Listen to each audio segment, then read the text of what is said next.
Today we are talking about fear. We're talking about the one thing that keeps dreamers from manifesting their dreams. That gets us into our mind and out of action. That thing is the fear that conquers us sometimes. The thing that makes us nervous when it's time to step forward. That allows us to lose the moment when there's an opportunity laid right in front of us. Right. And so today I want to talk about how we can conquer that fear and how we can move our lives forward, how we can live a more full life, a more blessed and fulfilling life because we learn how to move past the fear and then move into the realm of faith, right? So with that said, we're gonna go ahead and get this conversation started. And our first question of the night to the panel, brothers. My question is, what is fear in your own words, and how does it develop within a person? Can I go first? I don't freaking know. I'm being honest. Before the show, before I even came on here, I was talking to Shell and I was talking about tonight's topic, and I was like, I just started. We just started kind of started talking about it, and I didn't. As I started thinking about it, I got a little bit more confused on what exactly I thought fear was. Some would say, "Hey, that's fear," and then some would say, "Oh, well, that's mean you're just scared." Some would say that's anxiety. Some would say, a number of other different things. So as I started thinking about it, I got a little bit more confused on exactly what the definition of fear is, and if all fear can be actually grouped into one category. When you look at the word fear, it's everything. There's different types of fear, there's different situations. So I don't really know. Like I said, the more I started thinking about it, the more I got confused about it. I don't know if I'm overthinking it or not, but that's my stance right now. And I, at some point, hopefully sooner than later, hope we get to a baseline of what fear is so we can move before we go forward with the rest of the conversation.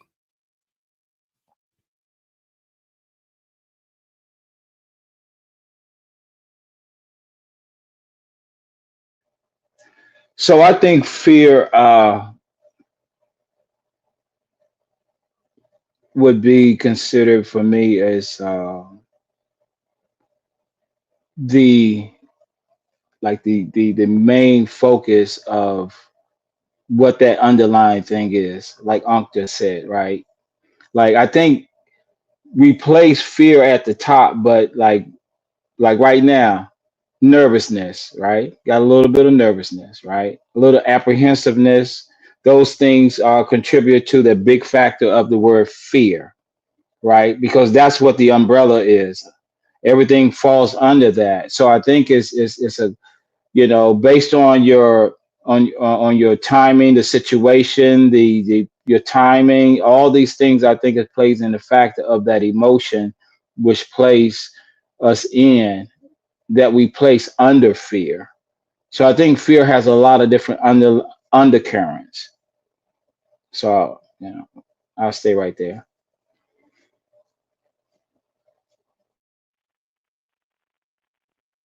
Oh, look like you had an alibi. No, no, I'm waiting. I'm waiting to see what you got, man, and maybe Coach will come back in. Just FYI, Coach already mentioned, he might be in and out. Where he's at. They getting some of this wintry mix, some of this weather. So, hopefully everybody's safe out there. If we hadn't said that to everybody else, hopefully everybody's Mhm. safe out there. Whether you're here, whether you're in California dealing with wildfires, all those other things. Y'all make sure y'all stay safe out there and hit the like and share button. All right, back to you, Gaddy.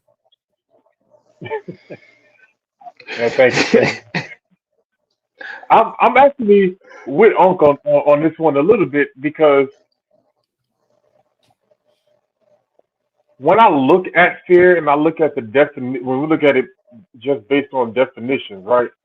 I'm looking at fear in an aspect of, like you said, anxiety or Sometimes it's even the process of forethought, right? I'm thinking about what I'm going to do before I do it because I don't because this can happen because danger can come because many scenarios can rise up, and so sometimes it seems as if even provision can be, at least from our hands, can come across as if as an act of fear. But when I'm looking at fear and the way we talk about fear, even the way the scriptures talk about fear, I'm looking at it more so as if it's us giving unto the things or the feelings or the nerves or the anxiety or what have you, and causing us to not move on what we setting out to do or what we plan to do or what we were called to do because of the fear of what can happen, the fear of rejection, the fear of messing up. You know, I think those things are anxiety, but when you actually allow it to stop you and not move forward, and I know there's probably not sound, but that's the way that I'm thinking about it. Because when we look at definition, I just consistently see anxiety. I consistently see nervousness, Mm-hmm. right? Mm-hmm. Like the butterflies in my belly. But he still spoke. So is that just jitters or is that fear? It's jitters. I think if he would have logged off and said I can't do this, then we would have been like that's fear. If that makes sense. What do y'all think Mm-hmm. about it? Well, I think you kind of spot on that, right? Because again, I think fear has it's that big umbrella with everything else that undertones that. Like say for instance, someone who can't swim, but yet still they fall in the water and they begin to drown. That's fear because they know that they are going to meet maybe death is occurring. So there's a that heightened um, fear of an expectation, right? I think fear has an expectation of an end that we may not want to, see, right? So, I think when we look at fear, it plays different roles, but it has different outlets to it, right? We know, if you walk on a ledge, I don't like heights, right? So if I get in, if you take me high in the air and then all of a sudden we're going to jump out of a plane, that's not anxiety, that's fear. Fear is going to take over because my body is going to act a certain way.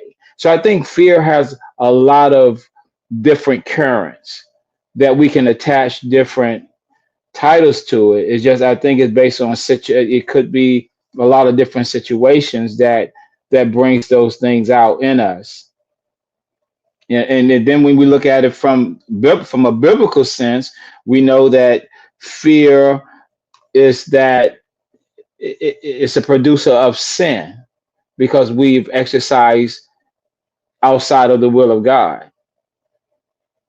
So we have this spiritual thing, that is the spiritual aspect of what fear is, but then in our cardinal sense, we know what fear brings. I don't, Absolutely. so yeah. All right, I want to come back to something you said when you. I'm going to put a pin in something you said when you said that um, fear was the producer of sin. I want to get back to that, but before then, I wanted to hit a couple of these comments real quick, Gaddy, just because one of them was coaches, and he said, "For fear is the perception of an unwanted future event," and that's Hmm. kind of what I was writing. So what I wrote was this. I wrote a question. I have the fear of being broke, so I work, right? So there's fear. And this brings me right back to your point when you said fear is a producer of sin. So if I have that fear, like I'm not producing sin, I'm working. I have a fear of being broke. I'm not saying me, but I'm just saying me as in anybody. that person has a fear of being broke, so they work and provide for their family.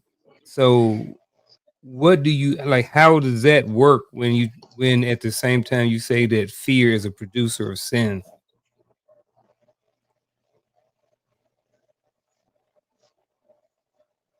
But I also heard when you said that, I wrote this down too, that it's situational.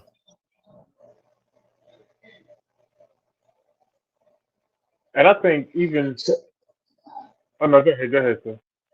no. Okay, so let me just rephrase that then, because when I looked at it, and it says fear is the natural consequences of sin. Fear is a natural consequences of sin. And so it brings about a punishment. So when we enter into this fear, we know there's a punishment that's going to come about it. I could I could see that in a sense, right? Because God has not given us a spirit of fear, but of power, love, and a Hmm. sound mind. And so I can understand where the mindset comes from. That one of the byproducts of sin can be fear. Um, but I want to get back to what Unc asked because I don't. And so that's where my hiccup is. I don't believe that forethought is fear. It is right.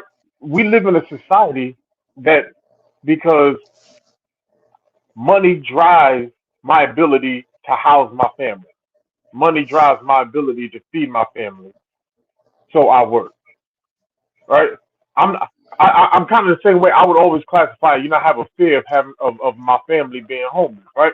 I never want to be a man in a house and my family can't can't walk into our doors because our house foreclosed or eviction or something like that. That's so I get that, but as as a man, I think it's less of a fear and more of a understanding that I cannot let this happen. That it lies on me. So I don't. I I feel what you're saying, but I don't really know if that's fear because fear would be I'm afraid of producing, so I don't go to work and I shut down. Now my family's homeless. Does that make sense? Yep, and that's why I Yeah. start off with saying that the more you kind of dig into what fear is, sometimes it can be the water can get a little more muddier. You know what I mean? Because Hmm. Hmm. like some would say, like you said, someone would say, well, that's not fear. That's you just forward thinking and just making sure that you have and do what you need to do in order to provide for your family. And they say that maybe there's not fear, but there's also people who uh, have high levels of anxiety because they are stressed out because they don't know if they're going to be able to provide, what I mean, for their family every single month. You know what I mean? And that's fear too. But, or is it fear? You know what I'm saying? So it's like, I don't know. That's why I'm trying to get to. I'm trying to get to the bottom. I want to figure out a baseline. You know what I mean? So we can figure out like what really is fear versus anxiety and the nervousness and all and the stress and everything else that we, want to lump into fear. Or is it, can we just say, I don't know. well, well, how about this one? Okay, I wrote, and I think Coach even said it right. But the way I said it, fear equals the threat of the unknown, right? I mean, Hmm. because we don't know every. We know today we we can study certain things, but then there's those things that if you haven't been to a place and someone takes you into a dark place that you've never been to, there's a fear factor that comes over that automatically comes over you because come over us or me, I should say, because I've never ventured into this place, right? I've never been inside. I've never been that far, in a cage in a shark infested water, in shark infested water. That would bring about a fear, not so much as being in the water, but knowing that there are sharks around me because I've never been there. The fear of not being able to handle this thing that I'm facing. Fear. I don't know what to expect in this situation. Can I you? don't know because I've never been there. Go ahead. No, I was going to ask Unc if he could bring up. Lisa had a question in there. Oh, was that a question off of Facebook? I'll bring it up. Let me see it. Uh, Hers was like, how do you know?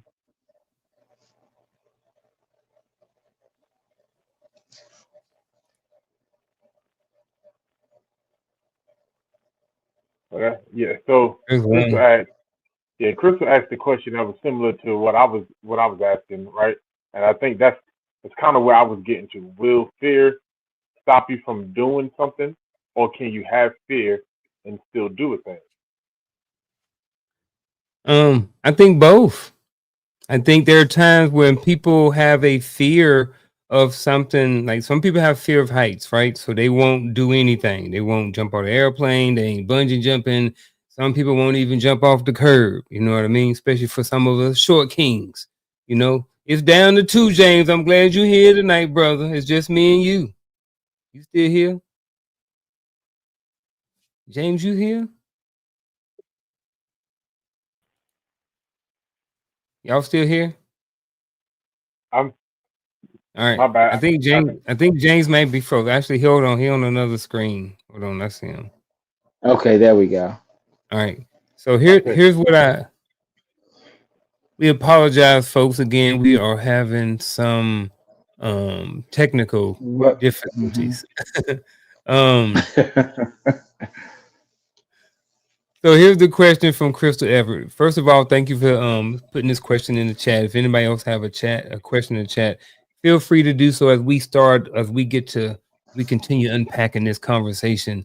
Um, so again, will fear stop you from doing something? I think fear can stop you from doing something. Again, like I said, if you are scared or if you have a fear of heights, you know, some people might not bungee jump, you know, like I said, jump off a curb, fly, hang glide, none of those things like that. Roller coasters, all of those different things. So I think that fear can stop you from doing things. I also think at the same time, there are people who have a fear and they use that to challenge themselves in order to get better at certain things, in order to get more Hmm. mentally strong about things. You know, some people have a fear of whatever, and then they go out and do it. So I think it can be both. I think that sometimes you can have a fear can stop you from doing something, and I think it also can push you to still do something. Hmm. I I So, still mhm. saying, but in the back of my mind, once I do the thing, I overcame the fear, and then is it still fear at that point? I think it still It, can be. I like yeah. because like I still don't like heights. I almost have a Hmm. fear, but I guess in the sense I would say I have a fear of heights still. But I still like will ride roller coasters, right? I've been bungee jumping. I still want to go skydiving, but Not doing that. I still don't like it. But Hmm. I the benefit that I get from that, the benefit that I get from telling my body what to do outweighs the fear. So the fear is still there, even though I've bungee jumped. I still have a fear of heights. Even though I ride roller coasters, I still get nervous. I still have a fear every time that roller coaster cranks up that first hill. That's like the worst part of the roller coaster. It's going up to me. Absolutely. That's the worst part, you know? Hmm. So even though I don't like these things, even though I still have a fear of these things, I still do them.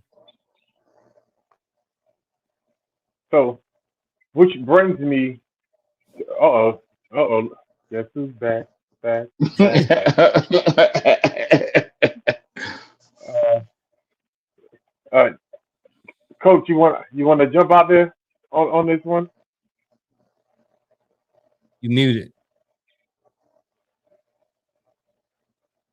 Yeah, you still muted. Okay, how about now? Yep, you good. Yeah, it's better. Yeah, so I was kind of listening in the background, and I hear everybody's perspective about fear. Um, I want to kind of go back. Somebody said something about forethought, and then somebody didn't necessarily agree that forethought was a thing. So everything about you stems from a thought. What you think drives how you feel generally drives what you do, or what you think drives what you do, and what you do drives how you feel about it, and vice versa. And so for fear to persist, it has to be generated from a thought. So every feeling, emotion, experience that you have will stem from a thought. Therefore, forethought is the beginning of fear. I go to the scriptures like the fear of the Lord is the beginning of knowledge. So the knowledge thing has to exist before the fear ever persists. Now, somebody also mentioned anxiety. So anxiety is the feeling that you get based upon the perception of the unwanted event.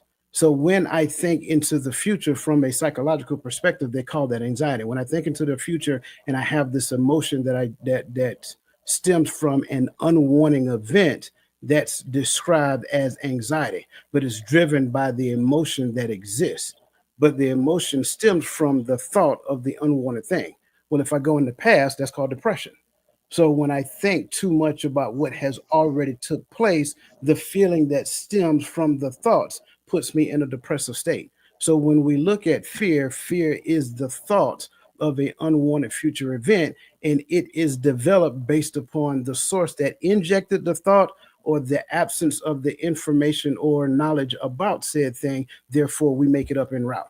I do not know what it is like to jump out of an airplane, but I promise you I will never experience it because I am afraid of. I'm just keeping it real. Agreed. See, oh, So I coach, want. Oh, go ahead. you make it. Nah, I was just saying, coach makes it hard to disagree because the way he says it is like, man, that sounds a little more prolific than what I said. But I'm Them the still ones you got thinking. to watch out for. The one with that slick tongue. Pause. Pause. I just learned that. Pause.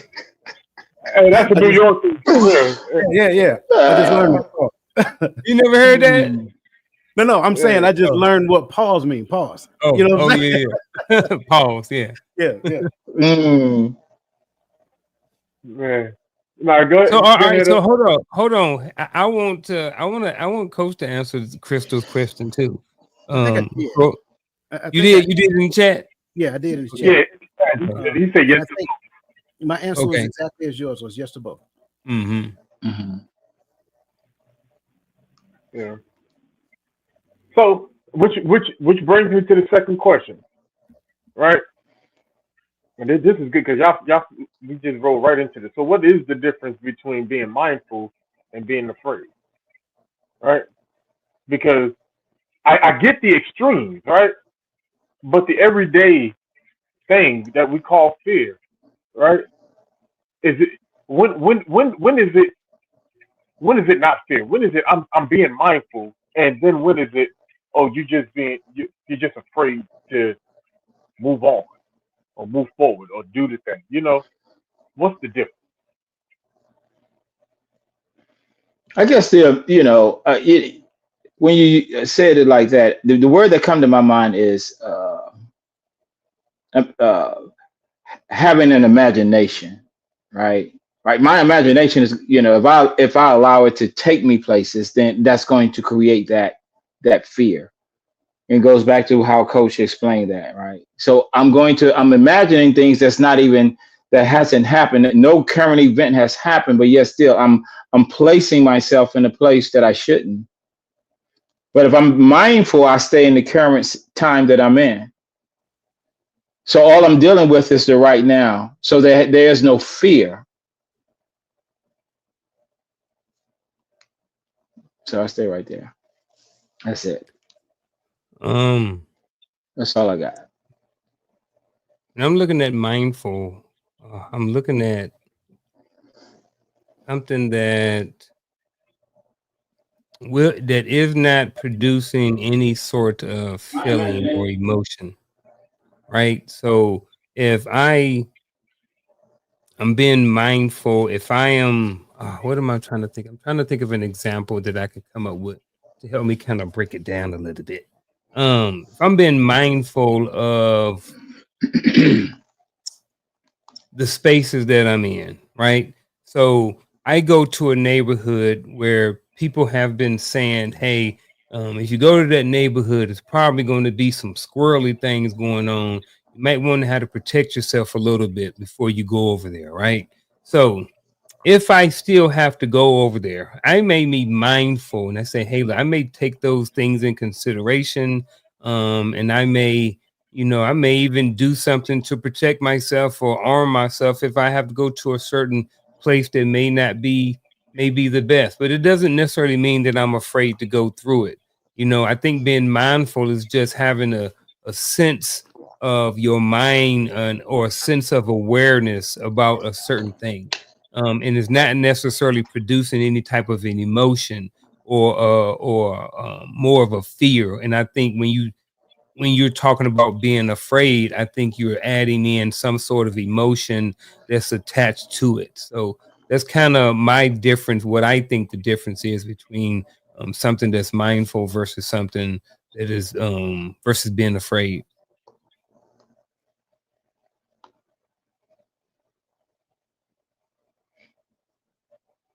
Okay, I jump on it. I don't think they're like. I think one is a version of self control, and one is a version of lack of it. Right. So when it comes down to being mindfulness, it involves certain things like meditating, deep breathing, being able to regulate yourself from an emotional standpoint. When it comes down to when it comes down to being afraid, it is all about not being able to do those things. It is all about allowing the assumption of a thing, an outside experience, an outside circumstance to drive the experience emotion within the individual. So that being said, emotions run haywire, heart starts palpitating real fast. You may even break out into a sweat, all of these different things. So when you look at being mindful is being able to regulate this thing that I possess, this body, this flesh, being able to regulate how I breathe, being able to regulate how my heart rate is, being able to regulate my thoughts, and being able to regulate how I respond to every event. On the other hand, being afraid, I have zero, like I won't say zero control, but I have very little control over those things I just mentioned. Coach, when you said that, you remind me of the movie that Will Smith was in with his son.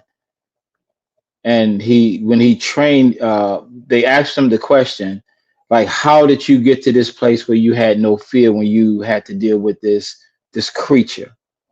And he explained it that he was in control of his mind, which eliminated all the fear that he had when this creature came, so the creature wasn't able to see him. This is how he was able to defeat this creature, because the creature could no longer see the fear in him. I can't remember the name of the movie. Was that the After Earth movie? Yes, that's the one. Yeah, After Earth. Yeah, I didn't- I can stay engaged with that one. So I'm understanding. I like what you said, Coach, when you said the difference between self control and the lack of when it comes to mindfulness. You know, because that took a whole different spin on the way I was looking at it, right? Because when I'm thinking mindfulness, I am thinking, you know, a time to think over things, a time to plan things out, to be aware of, like we like to, of the unknown variables that exist or that can persist in in the midst of us doing the thing. And then fear comes in.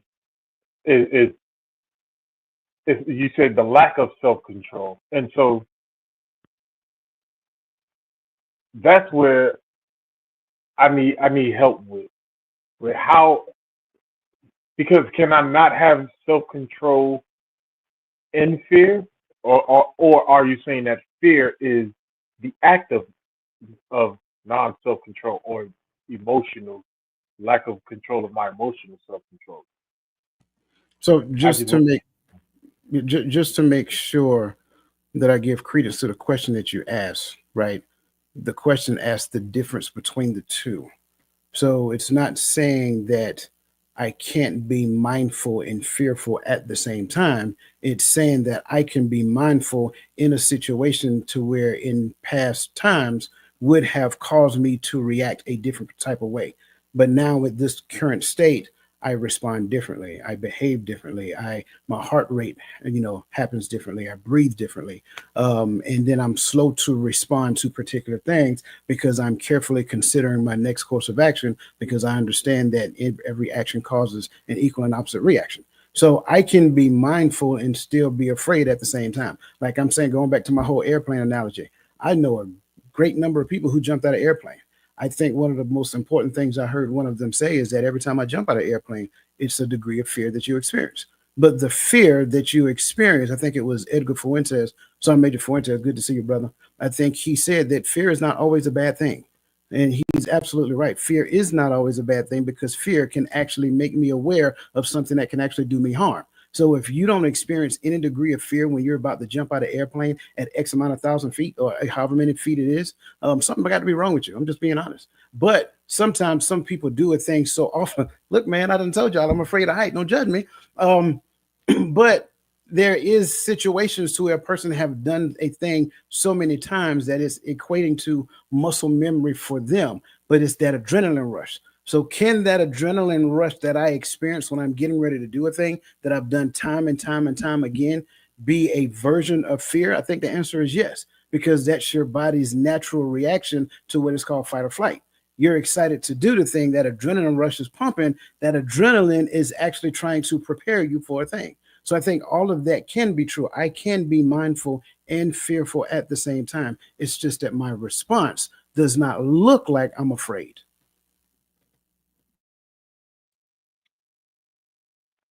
Yeah. And if fear looks different to different people too, and I guess maybe that's not what I mean. I think what I mean is that um people have fear of different things. So, some people are scared of snakes, some people have fear of snakes, and some people don't. I think a lot of times we like to think that, not necessarily us on this panel, but just people in general sometimes like to think that, because we have a fear of something that everybody else has a fear of it too. But the reality of it is when you come to polarity, there's a lot of people who have no fear of jumping out of airplanes and or playing with snakes or playing with snakes in some of them old Pentecostal church back in the day. You never seen that on I them did. old I specials? did. That's why I'm laughing. I never seen that before, but I don't I want to see get. it's a movie that was made about it. Yeah. But to your point, I have a coworker and he jumps out of airplanes for fun after Mm-hmm. he's retired out of the army. But he was Yeah. also special forces. That's his thing. That's his Yeah. part-time gig. He does that for fun. And I'm okay with that. And I Yeah. live vicariously through his videos. That's it. Same. I have no desire to do so. But I do want to, again, if you don't mind, sir, I want to bring up Sergeant Major Fuentes' points. Because he said mindfulness focus on the present while fear focus on the potential of the threats. Example, in boxing, I see my opponent with the understanding that I have a plan to beat him, mindfulness, while thinking he is going to beat the brakes off of me is the fear. Absolutely correct. That's why I say it's the difference in the behavior. The preparation that he puts into preparing for the boxing match gives him the confidence. But still, yet in his mind, it's a puncher's chance. If he get the best of me, one swing, and that could change the tide of the whole match.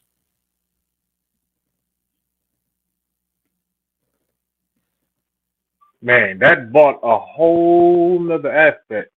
Because, of course, in the back of my mind, I am still hanging on to God has not given us the spirit of fear.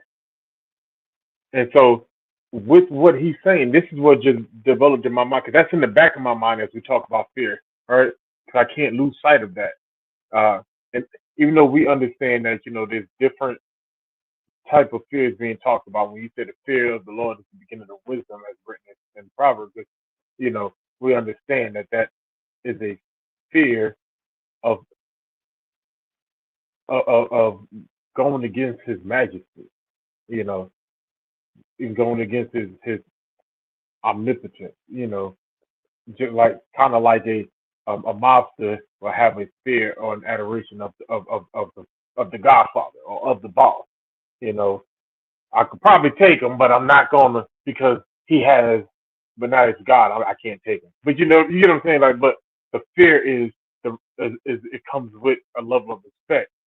But what I heard when we looked at some of Fuentes' comment was fear sometimes in some cases come from lack of preparation when we think of it in that aspect.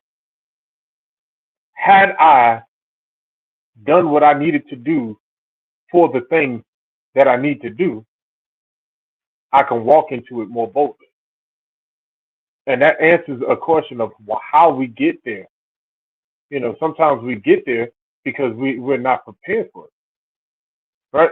And I think that's really when we talk about. Cause I'm with you, Coach. It was all cool when I was 17 to say, yeah, when I join the army, I'm gonna be Air Force. I'm gonna be airborne, Ranger, and all the other stuff. And I was like, nah, put a rope on me.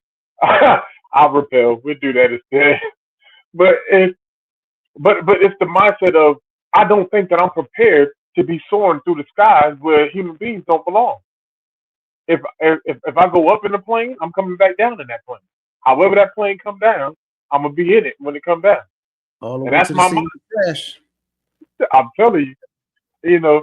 But but is a part of that the fear of not being able to properly land, maybe if I went through training, maybe I might work up the courage. I don't think I would, but learn how to properly land on all my points of contact. But I think I'm good.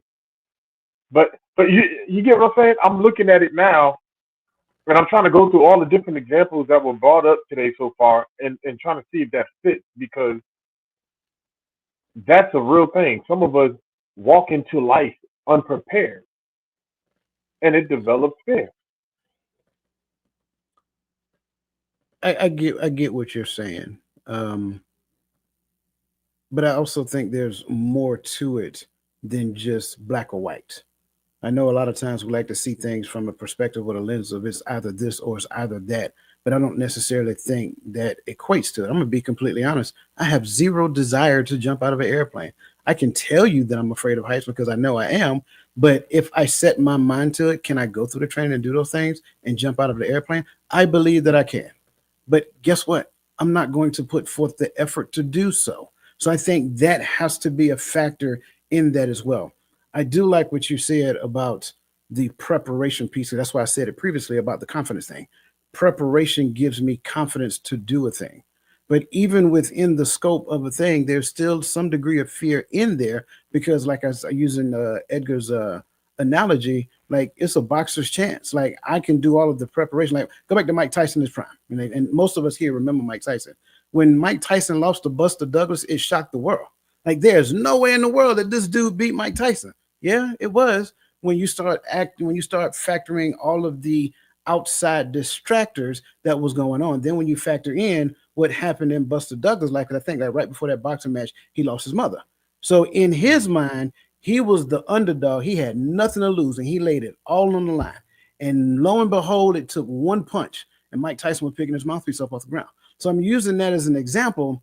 Like preparation can build the confidence in you to say, yes, I can do this. But at the end of the day, there still is a degree of fear that may exist. It doesn't render you to like being incapacitated. It should never render you to the point to where you do absolutely nothing. That's when fear becomes problematic. But as long as that fear exists and you start doing the mindfulness techniques, things that you need to do so that you can keep moving forward, then fear does not necessarily have to be viewed as a bad thing. It's only bad when fear puts you in a position to where you do absolutely nothing. And I think also, I understand. I remember I've heard that passage ever since I was a little kid. About the fear, the spirit of fear. But God hadn't given us the spirit of fear, but at the same time, it's just because you are afraid of something doesn't necessarily mean that it's a spirit either. You know what I'm saying? So it's just like you're just afraid. So I'm just afraid. I just have fear. It's not that it's a spirit, but that's my 2 cents. And last thing, and I'm gonna be quiet and let you press forward, sir. Yes, Fear sir. and the spirit of fear is not the same thing as well, right? I want to make sure I say Yeah. express that they're not the same thing. And I know a lot of times in times past, people have conflated the two to be the same. Fear is a natural reaction, and fear is designed to help keep you safe. It is to make you aware of certain things. If there's a bear that kicks in my front door, I am fearful. Why? Because I understand that that big old bear can actually do harm to me. That is healthy fear. I'm just going to keep it real. But the spirit of fear is when I view everything through a fearful lens. I have a mindset that drives what I'm thinking, and then now I am looking at everything from a lens of negativity, assuming the actual worst can possibly happen, regardless of whatever it is we're talking about. Yep. That's what I was trying to say. I couldn't say it like that. I was like, yeah, I'm like, not the same thing. I tell you, the way this brother, I bet, man, this brother can still salt to his slugs. I tell you, Slick yeah, word the tongue. same thing everybody else say, I can and it sell just what? What you sounds say? salt to a slug. Salt to the slug. Mm. All right. All right. Very well. Well played, sir. You Well got, played. you got anything, brother James? Well, I was, while you guys was talking, I was, did some looking up in that word fear, and it says that the word fear is mentioned around 350 times in the Bible.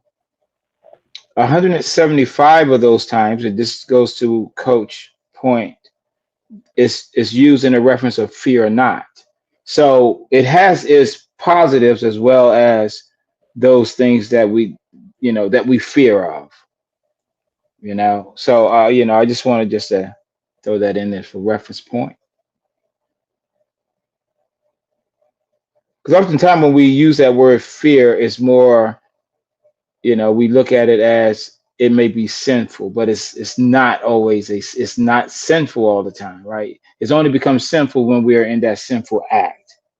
So now we're having this. It's kind of like an oxymoron, if you will. We have a fear because we know we're doing something wrong, but the fear leads us back to the righteousness of God because it keeps us to do what's right. That's all I want to add. Yeah, I like that, and I think where I found my disconnect. I found it as y'all were talking. I do not believe being afraid of a bear is fair. Is good sense. But the way it is like kind of like what Oak said earlier. It's just the way that you perceive what fear is. Like like the examples you gave earlier on, and I'm looking at it as I'm me being afraid of being homeless with a family is me being a man and doing what I'm supposed to do to make sure that it doesn't happen. It's not me being fearful, and then so I think that's a perception thing. So that's but we're gonna move on because we can hammer this understanding fear. I didn't think we was gonna be here this long, but it's a good conversation. So we'll move on to the topic of living in fear, right? Uh, the first question is, how do you believe fear affects a person's spiritual, professional, and even romantic life? The floor is yours.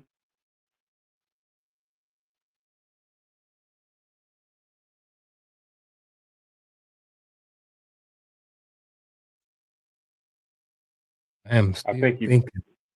yeah. Oh, I thought you was talking, my bad. Yeah, I'm thinking. But I think I'm close to coming up with something. Cause I'm trying to think about what people really fear, especially. All right, so I'm gonna go professional. All right, so professionally, especially, whether you're in the military or whatever, I think there was a fear. Every time you get promotion, you don't always, they say you get promoted based off of potential, right? But at the same time, I don't, Mr. James, have you ever did you serve as well? He did or didn't? No, I didn't. Okay, No, I he said did. I was too stubborn. Had a hard head. But the thing about it is, like, professionally, right? Someone mentioned it earlier, talked about, they were nervous, when they first joined the military. Man, I was too. But then, when you went to PODC and you go to training, and the first time you have to sing cadence and stuff like this, it kind of goes back to that other question. Sometimes I believe that fear pushes you, and I believe that sometimes that fear can stunt your growth. I think there was a lot of people. You know what? I ain't talking about everybody. I'm gonna talk about I'm gonna talk about me, right? So I'm gonna be a little transparent. A lot of the reason why my book is not finished is because of fear. It's like, dude, who the heck gonna read your book, right? You gonna go through all this trouble, you can write this book, you gonna put it out there, and ain't nobody gonna buy it. Like, what is it about your life that someone wants to hear? The other part is the amount of information that I think that I need to know in order to go from bang to bullet. So just in my own personal life, there's some fear that comes along with doing things in my own professional life. At the same time, there have been, when me and Coach started the podcast a few years ago, a lot of fear there. I was nervous. I didn't never been on camera before. Didn't want to do that. I was like, man, I don't like my voice. What about my beard? Are they gonna be talking about it? And am I gonna have corn in my mouth? Or am I have the white on the side of my face? You know what I mean? All of those things, I thought about, as being, someone who's on the screen. I don't want to present myself in a sloppy or, in an unprofessional type of way. So there was a fear right there. So I think it just, like the question even before, I believe that it can affect a person's professional life, and it can push them to go and try to get, special forces, or try to progress and make rank, or try to progress in their career or their profession. And I think at the same time, there are certain things that can stop people from wanting to try, and because they know that on the other side of that fear, or on the other side of that try, is hard.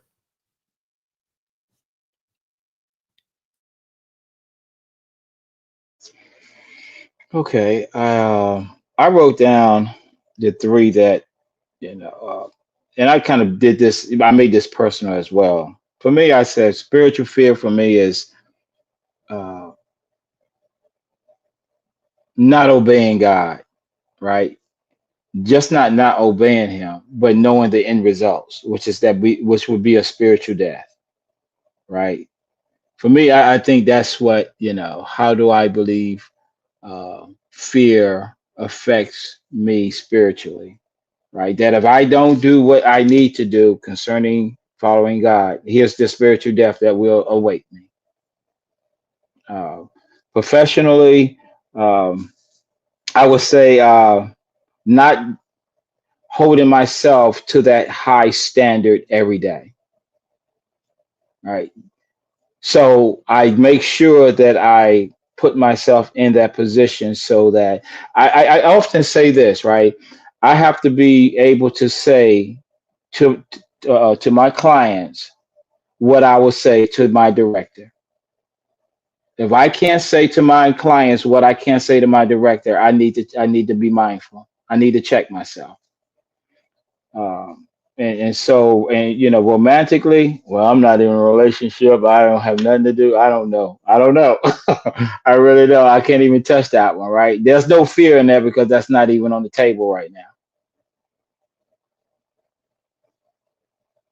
So I think that's, and that may be a fear right there because I don't want to venture off into that area to find out what could not, because I've already been divorced. So I don't want to go back into this realm of the what ifs. So, there may be a line of fear that's stopping me from being romantic again.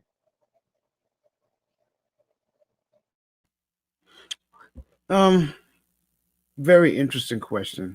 Um, if I'm being transparent, how do you believe fear affects a person's spiritual life? I'm struggling with that aspect of it because, as it pertains to spirituality, no fear exists in spirituality. So when I'm trying to inject the perception of fear in spirituality, they don't match from my standpoint. Now, can fear prevent me from realizing what I'm called to do, or exercising my calling, or going out there and evangelizing, or standing before a group of people and having a talk, or things of that nature? Sure. But I see that as being a person's being fearful because they're more concerned about how people see them as opposed to them recognizing what they're called to do. So that should make me aware that there's some gaps in my spiritual life long before the fear even presented itself to such a degree that I start breathing heavy, that my heart start racing, that I start sweating and all those other things. So fear and spiritual life, I don't see them going hand in hand. Professional and romantic life, absolutely. Because I go back to what I said previously. I previously said that again, fear is the perspective of an unwanted. I'm sorry, the perception of an unwanted future event. Therefore, what fear does is remove the notion of hope. So if hope doesn't exist in my professional life, then that means I'm complacent and I'm happy with the current job that I have. I'm not necessarily looking for a promotion. I don't want a promotion. Don't put me in the forefront. I don't want to be in charge of anything. I'm just here to do my work, get my check, eat my lunch, and go about my business. Romantic life, same. You're not necessarily looking for the future of a positive romantic relationship. You're more concerned about what you can get out of the relationship. I want this, I want that, I want this, I want that. Well, there's no hope in that. That is all self-centered, childish behavior. So at the end of the day, when we start looking at things from that lens, I don't necessarily think we're talking about fear, because again, my spiritual life should not have any fear in it. And if I am more concerned about what people concerned about what people see when they see me, that helps me to understand how far I'm separated from what the true nature of what I'm called to do. If I'm more concerned about what people see when they see me in a professional world, then at the end of the day, again, I'm there having a job for my own purpose. I have not gone through the stages of team development. I have not become a fully functional aspect of the team. If I'm more concerned about what I want in a romantic relationship, I'm not looking for a relationship. I'm looking for somebody to relate to me. So now when we look at those things, I can't allow fear to handicap what hope offers or presents in the future.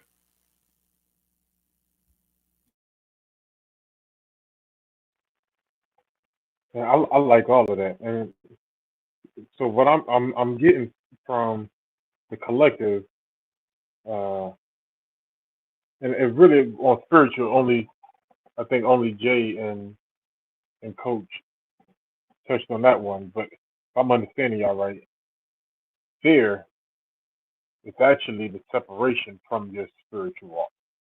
All right. So if you're in fear, then you're moving outside of the spirit. If you're moving in fear, right? Um, and then I do like because Jay brought up the concept of fear as far as reverence, right? And so interfering the most high. So I like that there's those both aspects of that word used in the text. Um, professional, I, I I I gathered totally complacency, right? It creates complacency. I'm good where I'm at. I don't want to move. So fear in the professional world creates complacency, and the romantic world, fear is, if I understood you right, Coach, fear is a sign of selfishness and romantically, like when you said, because I believe the term you used was what I can get out of it, right? Sure. I mean, fear is the perception of something happening to me, something bad happened to me, right? Which means that I'm totally focused on me. And if I'm totally focused on me, I'm not focusing on the positive future outcome of the possibility of a healthy romantic relationship. But what if the thing you fearing is the end of the relationship? Kind of like what Jay said when he said and I'm not saying that this was a sign of fear, but the term he used, he said uh divorce ain't on the table because Mhm. I've already been and I don't want to navigate that again. And so what if the fear of getting into the relationship or in the relationship I move a certain way because I fear being walked out on, not Same. necessarily on. You think Same. so? Yep. Because again, I fear that you notice how many times you said I just now? But yeah, I get that, Right. right? And I'm saying it again, right? I Right. get that. I'm saying the fear though is, I guess I'm looking not in the midst of the relationship, right? I'm willing to be everything. I'm willing to give everything, but I'm afraid that throughout all my doing, she Mhm. might walk out anyway. So why am I focusing on the end at the beginning? Because like someone said they said it all throughout the comments in the beginning, because and I think you said you might say it too, because some of it comes from experience. Sure. Fear of a future unwanted situation. I get it. That's fear. But it's all about how it affects me.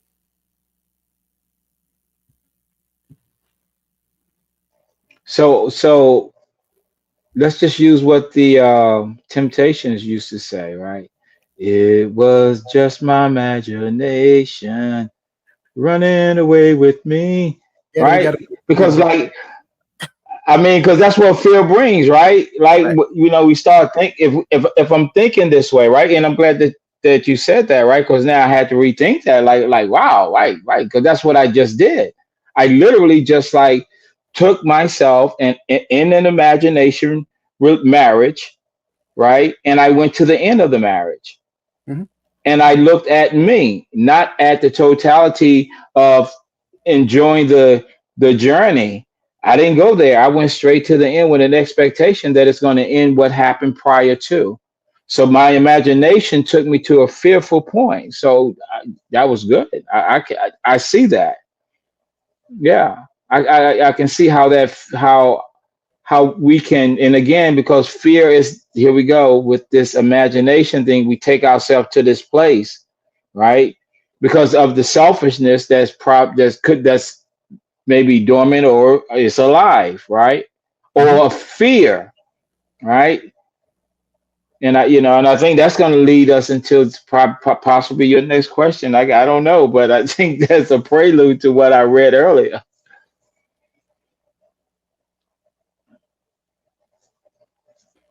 I'm glad you said it. I do want to get to the next question. And we already touched on this a little bit. Um, but give me what you got, anyhow. All right. So often we hear people say a little fear can be healthy, right? And we heard it. We heard it today, right? Not all fear is bad, right? Uh, so I think, Coach, I don't know your answer on this now. But do you believe in what this is saying, or start off? Let me correct myself. What do you believe this means? And do you agree with what the statement is saying? If you're looking for me to answer first, um, yeah, I mean, first and foremost, I agree with the statement. What do I believe it means? I believe that inherently within the DNA of every person, we have this thing called fear, and that fear presents itself whenever danger is possible. I know I gave an analogy of the bear, and somebody, I think somebody made mention of bravery or whatever, or courageous. No, no, no, that's stupidity. I'm sorry, I'm just gonna call a spade a spade. If I feel like I am going to attack this bear that walks through my door, that's just stupid. I'm gonna get whatever whatever jammy I got close. You know what I'm saying? I'm gonna try to get them off as best I possibly can, and I'm hitting the first exit, bro. That's just what it is. Like there's a thin line between common sense and some. Well, bravery only exists, in my opinion, when it comes down to protecting and saving somebody else's life. But if somebody else's life is like if my son was here, then yes, absolutely, I would stand between that bear and my son simply because I want my son to live. I'm not going to take that away from me. Would I be afraid? Absolutely. But I'm more afraid of my son not living than me not living. Now, remove my son from the equation. I still fight the bear. That's just stupid. So let's just call a spade a spade. Fear exists. So fear exists so that we can understand when that fight or flight thing kicks in within us. It is a very natural thing that exists within us. Do I agree in the statement? Absolutely. I believe it's there to protect us if we listen to it. But the other side of it, again, it should not control us either. That's the other part.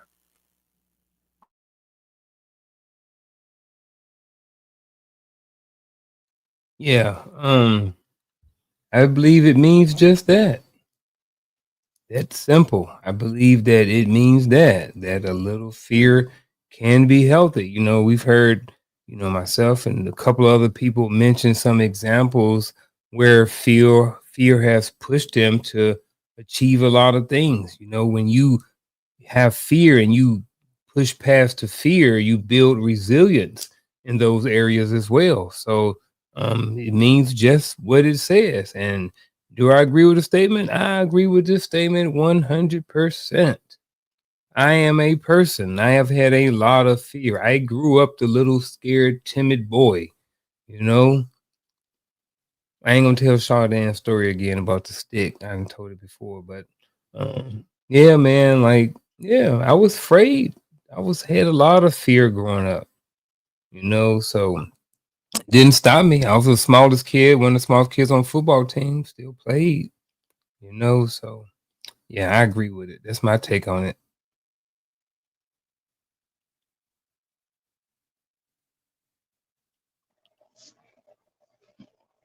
I mean, I can't come behind those two because I mean it's all been said, right? I totally agree with everything, right? It's the only word I can say is ditto because yeah, I would just echo the same thing.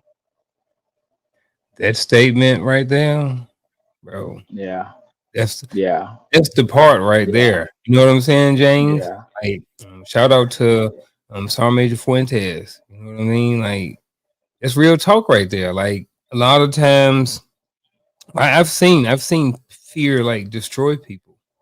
It's just like, darn it, man, because they're just afraid to try, like afraid to Mhm. fail.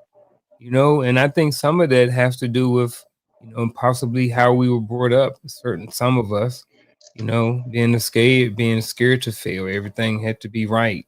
you know I don't remember having a lot of conversations about someone saying that it's okay to fail. I don't know if I've been hearing it a lot since I've been in education, but I didn't really hear it before then. So 2 cents. And that's a little So tricky because my bad. Somebody had something. no, no, I just was just going to make mention. Les Brown would always, fear was like a big motivator for him. He said that if you're going to fail, fail big, right? And I get the concept because you have to bounce back from that, right? Because it's that motivating factor that's going to compel us to reach higher, right? And so then that's when we overcome, right? We don't wallow in it, right? Because it's we know what to expect. Yeah, I just wanted to add that. Absolutely, I agree. Um,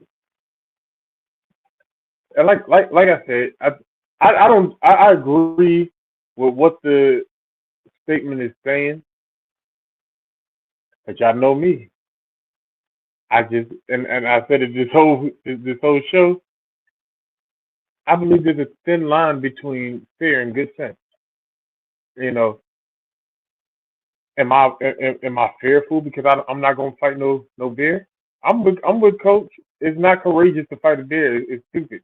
It's only anything that you put your life on the line for that is not in the protection of life, limb, or liberty. It is not courageous to me. You ain't fighting for freedom, and you ain't fighting to save nobody. You just out there being stupid. We don't call people out there in the hood that's fighting every day courageous. Nah, brother, that's stupid. So why are we fighting? What are we doing? Right? I don't fight for nothing. I'm not gonna fight because you said something bad to me. That's craziness. Now, if you trying to fight me and I got to defend myself, and I got 13 lead friends sitting in a seated chamber waiting for you, I'm still not gonna fight. but but I'm just saying, like, there has to be something tied to it that makes it courageous for me. So therefore, it's stupidity. So that means on the other end, it's not fear to refrain from doing such stupid things. It's good sense, and that's how I look at it. But I understand what the statement means. I think the moment we get to the point which our major Fuentes was talking about, where now it has stopped me from living life, it stopped me from trying, it stopped me from giving it a puncher's chance. That to me, that's fear. And like perception, like Coach says when he mutes, depends on what side of that fence you want to sit on. Um,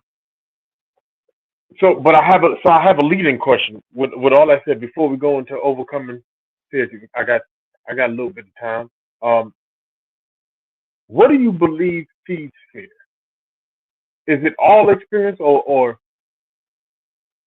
because Lisa had a statement earlier that I wanted to bring up, but I lost it. Um, but it was along the lines of, well, let me just put that question out there first, and I'll go back to that statement. But what do you think feeds fear in people?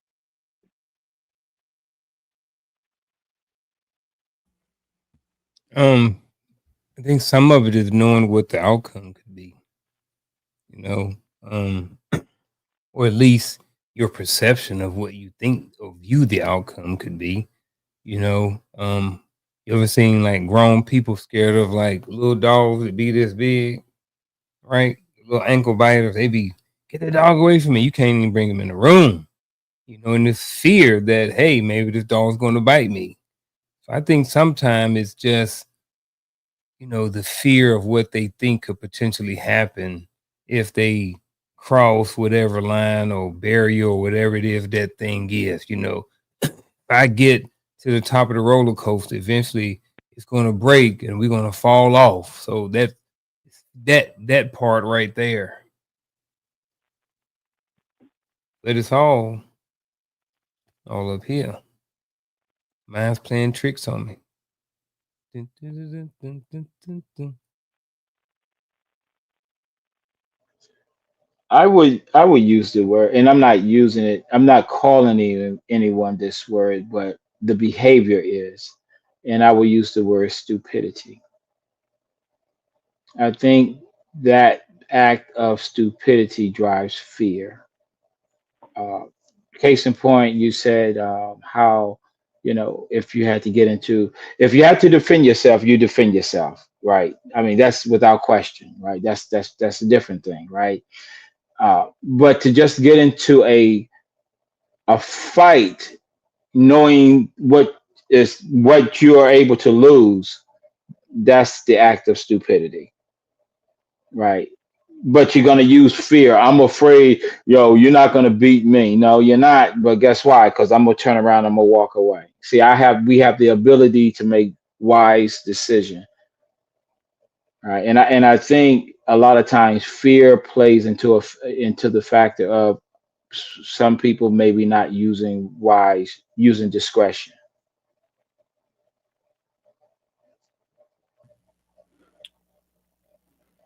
I would say that fear begets fear. I think a lot of times fear is a taught behavior. I will also say lack of experience begets fear. I would say a lack of a mentor begets fear. I would say new experiences begets fear. I would say unfiltered thoughts begets fear. Like I said, I can go on and on and on and on and on with this because the thing that I'm getting at is the unknown is fearful to most people because they don't know what the outcome, they don't know how they'll factor in, they don't know how they're going to be received in that thing that they're doing. It's just like you leaving to go to basic training for the first time. You were fearful, whether you want to admit it or not, of going to basic training. It's not that you was worried about you wasn't going to live anything of that nature. You was just like, you knew kind of like what to expect, but you didn't know how it would impact you. So there was a small degree of fear there. Then when you got into it, like, okay, I can do this.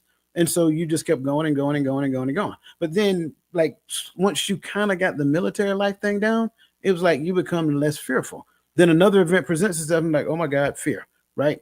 So first deployment, the degree of fear there.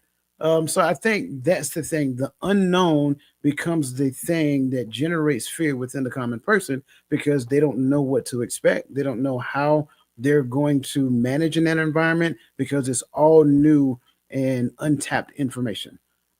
So that's kind of like where I'm gonna go. I gotta go with like fear teaches fear, unknown teaches fear, even going along with the success. Because again, what about my friends? Can I take my friends with me on the success journey? Probably not, because they're probably not going to do what you're doing. So they're just be like, hey, once you get there, come back and get us. Well, we don't necessarily want to go now, right? So why? Because you're telling me I got to do what you did. I don't want to do what you did. I want you to just give me the ticket so I can just show up where you at. No, that doesn't work that way.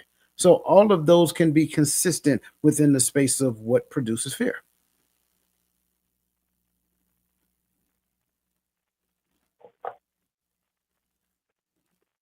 I like it. I like it. So it leads me to to overcoming fear. Um, and I want to get to the second question because it falls right behind that leading question. So then what should I do about the things in my life that feeds the fear, or that feeds the fear that manifests, that causes me to not move forward, that causes me to not try, that causes me to just stop living. Uh, how do I handle those variables?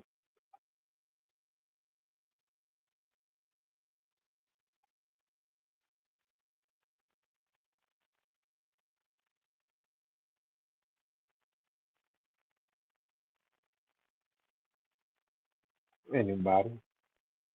So I okay, think what should I do about the thing in my life that feeds the fear that manifests? Um, address it.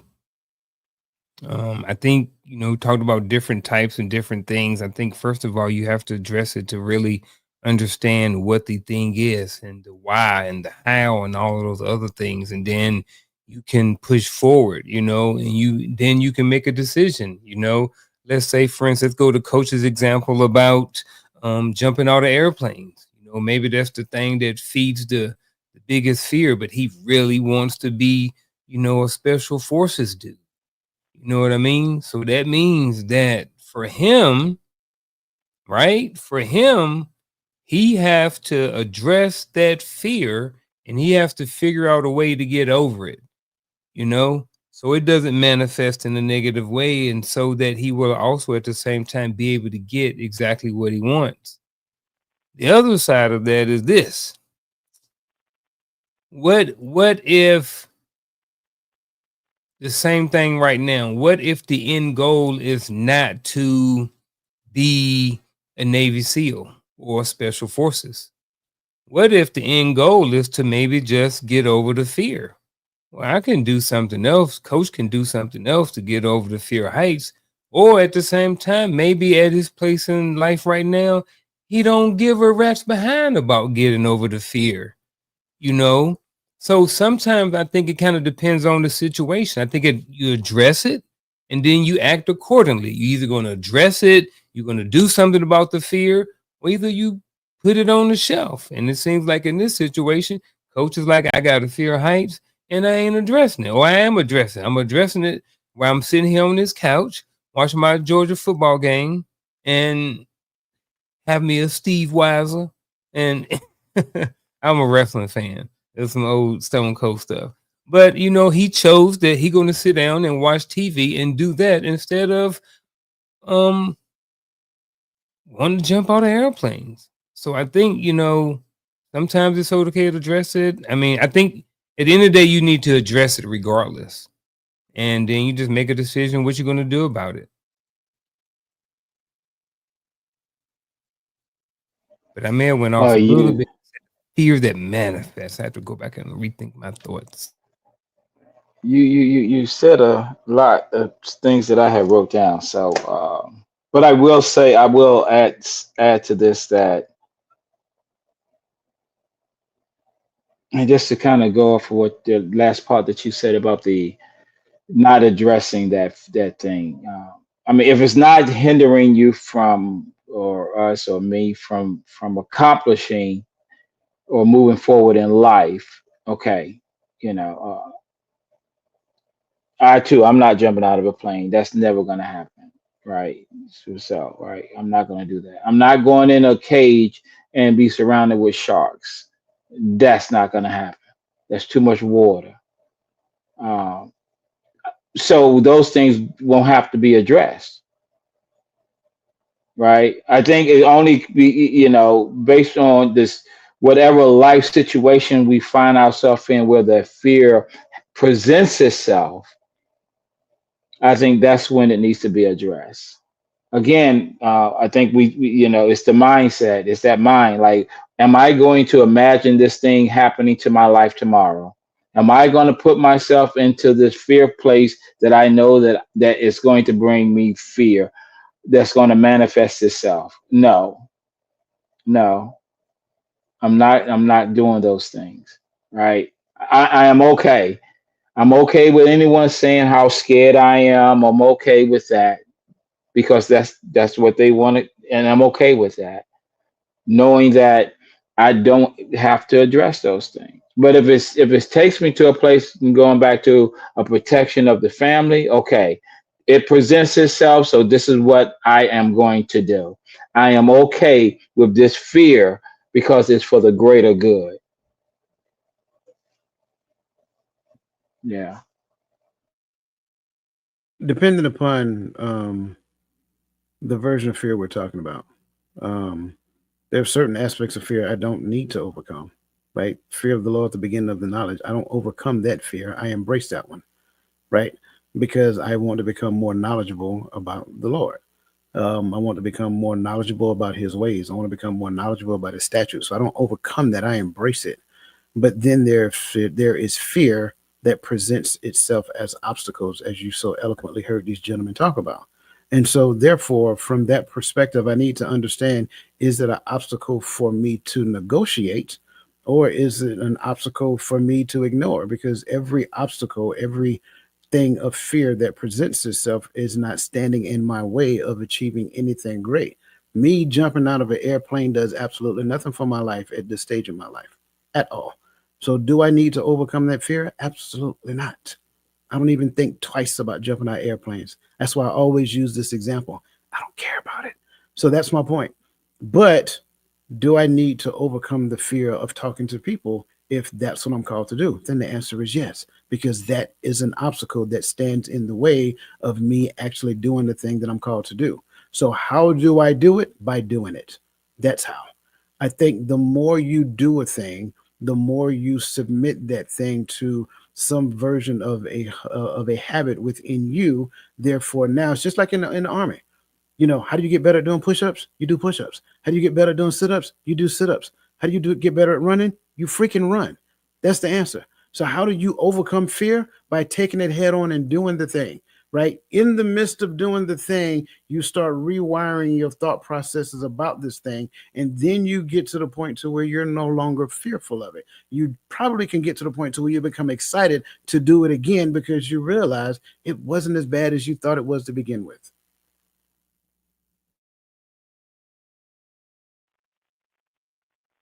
I love that. I just saw something, Miss Verlene McCoy, and I didn't see a previous comment. I just saw the comment when she said you have to embrace your fear. That means carrying the big stick or mate, right? So I'm assuming, fear of, you know, being attacked or anything like that. Like I don't like some people say I don't go for walks at night or early in the morning because I don't want something to jump out at me, right? And so this is a different aspect that I actually do like. And that concept is sometimes you it goes back to that preparation. If the fear is something it can happen or someone can attack or what have you, well, carry some mace. You know, women walk around at some women that walk at night will walk around with a whistle or something like and people know the sounds of distress or but there's a preparation there. All right, there was a context statement. I'm afraid of dogs. That's my mindfulness. Uh, that they are out there. My fear is being attacked by one, but my determination to walk overcomes my fear. And so I was right about the walking part there. Hey, I don't know. I ain't never seen a dog run from me, but I don't know what's wrong with them pit bulls that I grew up with in Harlem. But I definitely agree, and it still stands. Well, be prepared. It's not going to stop me from walking. I'm just going to be prepared if it happens. But and I guess that goes back to that conversation we was having earlier. It doesn't take away the fear. It just keeps me better prepared. So I'm walking outside now with more confidence. I'm not looking around every corner. Nope, I'm just gonna walk. Uh, what I really want to hear y'all thoughts on that, and then we get ready to close out. But I really want to hear y'all thoughts on that because I like that statement. What do y'all think about that? All right, this is fear. It doesn't have to stop you, but just be prepared while you do the thing.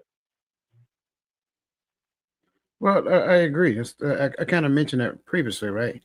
Like preparation gives you the confidence to do a thing. Going back to the public speaking thing, the more prepared you are, the less fearful you are when doing a thing. Sure, you're going to experience some fear, but once you start and get into the flow of it, you will realize that all of that anxiety that you had in the beginning starts to subside and you find your groove. Like certain techniques I tell people, like find somebody in the audience. Somebody in the audience is going to give you permission to speak.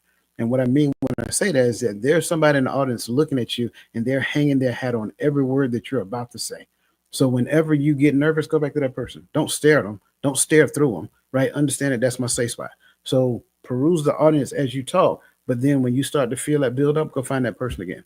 Like lock eyes for a hot second or two, and then move on continually. Because that's kind of like the things that you create in the moment to calm yourself down. Some people do things with their fingers. Some people may, walk around or whatever. It's whatever technique that you use, but the beginning of all of that is the preparation that you put in it that leads up to the event itself. So yes, I agree with that.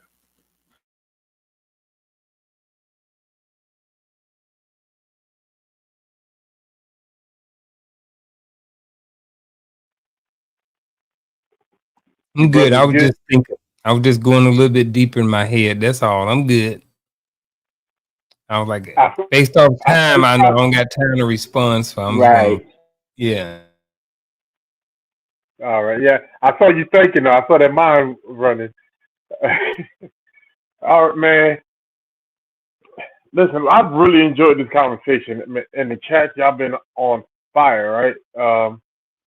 And brother Jay, just for context, I know I know you watched the show, but we do our final thoughts at the end, and so it's just a full synopsis of what you want the people to leave this conversation with, uh, based upon what we talked about, or wherever you want to take it to. But that choice is all yours, brother Jay.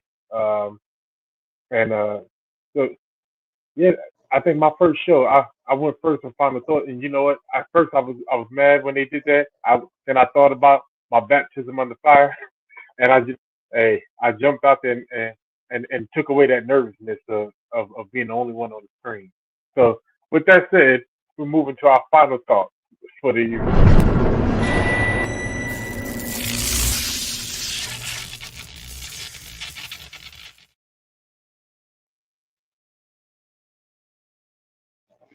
All right. So my final thought on fear is that I think it's part of us having this natural reaction to things that we are unaware of. However, it can be used as a tool for growth or or detrimental to our well-being. It's just based on your mindset and what you're trying to accomplish. I think when we push through fear, we show that we can be overcomers. The word of God even explained to us and let us know that we are overcomers, right? And so when we trust in God and the ability that have learned and the things that we have taught and the things that we've seen, I think we can overcome a lot of our fears. It's just about practicing the things that you know and I know what's best to do. So don't let fear grip you.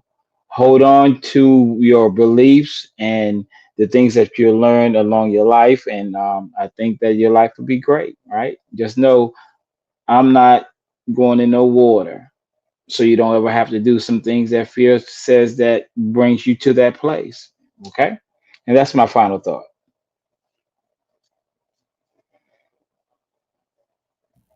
I'm with you, bro. I'm not getting in no water either.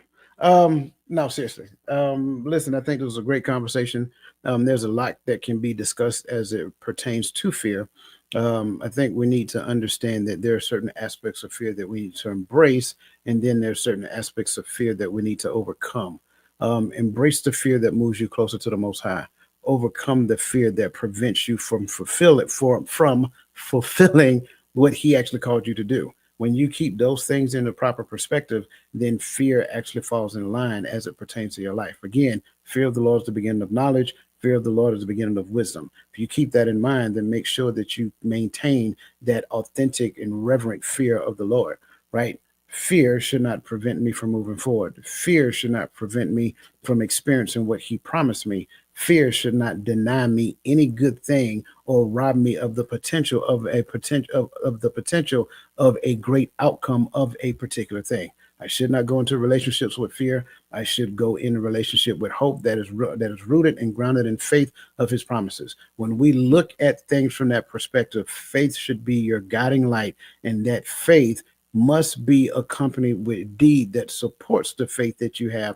Therefore, fear now is the hurdle that you overcome in the direction of the hope that you have.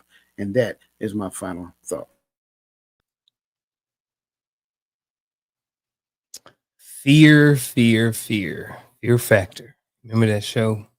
Um, Fear is part of our daily life, or at least part of our life. I'm not going to say daily life. Fear is part of our life. It is something that, just like everything else, the ups and downs, the ebbs and flows, people coming in and out of your life, this fear is something that is just part of our life.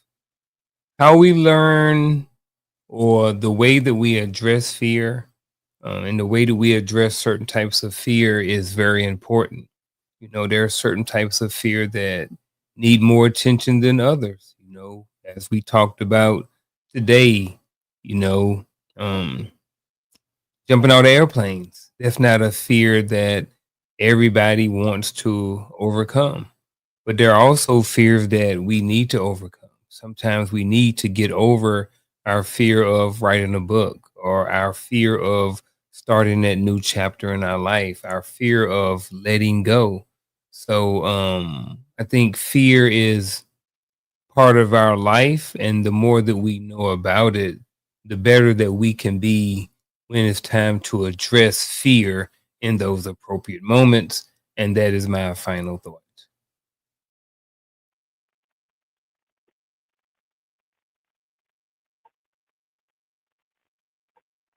Absolutely love all the final thoughts tonight. I enjoyed this conversation. Um, there's a lot to be discussed, as Coach brought up, when it comes to the aspect of fear.